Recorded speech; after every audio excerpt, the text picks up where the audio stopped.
Hello and welcome back to Dukascopy TV. The Iraqi capital, Baghdad, has recently played host to a number of meetings and events designed to encourage and welcome investors to start drawing up a road forward for the war-torn country. But just how interested are investors in Iraq? And is now the right time for such a big drive to push the country forward economically, when it is still fraught with bombings and acts of so-called terrorism? Well, joining me on the line now from London is a man whose job it is to answer such questions.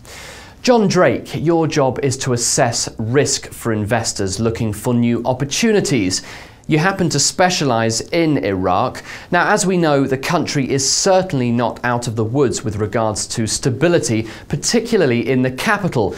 And it seems not a week goes by without some news of violence in the country. Yet recently, Prime Minister al-Maliki opened a conference where 52 senior executives and education managers from Britain came to consider how to further trade between the two nations.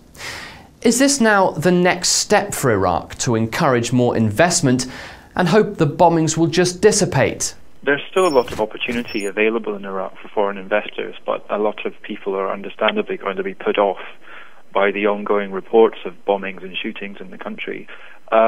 What you could assess, though, is that the level of risk is not equally distributed throughout the country. At the moment, approximately 95% of all the attacks are taking place in 7 provinces, which are located in the centre and north of the country. There are actually a lot more business opportunities in the areas that are being less affected by the violence. So that includes Kurdish regional government territory in the north, and the oil-rich southern provinces around places such as Basra and Nathan. There are actually a lot of business opportunities in these areas, arguably more so than the central regions which are being affected by the violence. So there is still a lot of interest in the country, particularly in the energy and construction sectors, where the opportunities are in places which are less at risk of attacks.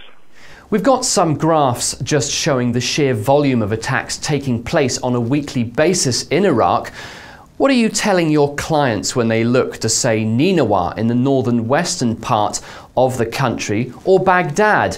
Hey, come and invest if you don't mind putting up with over 30 attacks a week? There's less interest in Ninawa province for investment, but there are certainly possibilities there. There's an airport near the main city, Mosul. There are oil reserves, and there's a need for investment in the construction sector to build the city's infrastructure. It is still possible to do business in the city, but because of the level of risk, there are extra measures that clients need to put in place. There are things such as the management of community relations on the ground. There are local tensions that need to be assessed, and organizations need to be aware of them before they start operating in the area. There are also key risks such as bombings and shootings which need to be assessed and mitigated against, and that can involve a range of measures such as training and the provision of insurance and managing an organization's profile so that it blends in or uses the adequate protective measures to sort of mitigate the risk to personnel and property. If you're doing business in the south of the country, you are undoubtedly going to have to go to Baghdad at some point, at least to sort of sign documentation or to liaise with local ministers. So regardless of where in the country, so long as it's in the federally administered areas, you are still likely going to have to go to the capital despite the violence in the area. So it is something that will have to be considered. There is a higher level of risk in the city, and that's been the case for years. However, unlike somewhere like Mosul, there are more protective measures in place in the capital. There are more safe havens, which is something of reassurance. There are more security force personnel on the streets. There is more in the way of a quick reaction force from the local authorities. There are more hospitals. There are more safe areas such as the Green Zone or Jadriya district, where security is tight enough to prevent the majority of attacks taking place.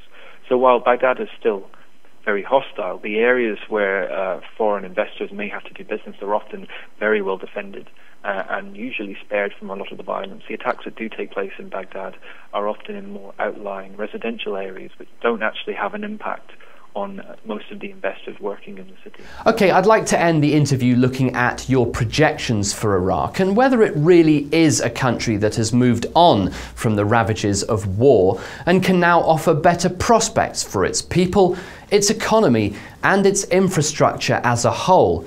If I was an investor, what advice would you give me? In the shorter term, it looks like things may deteriorate further. We've seen an increase in attacks on an average of 8 per day in 2012, rising to 15 to 16 attacks per day in 2013 and over 130 deaths per week this year. So the short-term outlook is quite bleak.